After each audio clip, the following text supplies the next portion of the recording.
Palitana ward number 9ના રાજવાડી વિસ્તારના સર્વ સમાજ દ્વારા હોળી દહનનો કાર્યક્રમ રાખવામાં આવેલ હતો. તેમાં સાથે શરબત પણ તમામ લોકોને ભાવથી પ્રસાદીના રૂપમાં પીવડાવવામાં આવ્યું હતું. આ કાર્યક્રમમાં રામા મંડળના યુવાનો તેમજ ભરવાડ સમાજના અગ્રણીઓએ પણ હાજરી આપી હતી. પૂર્વ ઉપપ્રમુખ મિલનભાઈ રાઠોડે પોતાની પ્રતિક્રિયા આપી હતી. તેમજ પત્રકાર એકતા પરિષદના પ્રદેશ મંત્રી શ્રી આર.બી. રાઠોડે પણ હાજરી આપી હતી. કદાચ પાલીતાણામાં સૌથી મોટી હોળી હોવાનું જાણવા મળેલ હતું. APN અસુલ news Palitana R B. Rathod. Rajwadi society Hanuman દાદાની ડેરી પાસે આયોજન દર વર્ષે આપણે કરવી છે.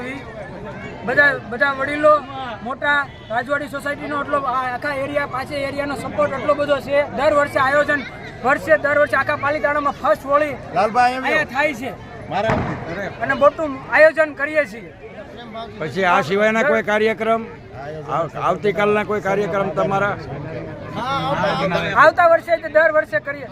આવતીકાલે બાળકો માટે જ પ્રસાદ બટુક ભોજન રાખેલ છે. વોર્ડ નંબર 9ના રાજવાડી વઢી વિસ્તારના યુવાનો દર વર્ષે ખૂબ તન મન ધનથી હોળીનો ઉત્સવ ઉજવે છે. તેમાં તમામ સર્વોદય સોસાયટી રાજવાડી મમાધામ દરેકના ભાવિ ભક્તો આવે હોલિકા દહનમાં ડીજે ઘોડેસવારી સાથે ખૂબ જ તન મન ધનથી મહેનત કરી અને દર વર્ષે આગવું આયોજન હોય છે. અને આ હોલિકા દહનના આજુબાજુના વિસ્તારો બધો લાભ લે છે.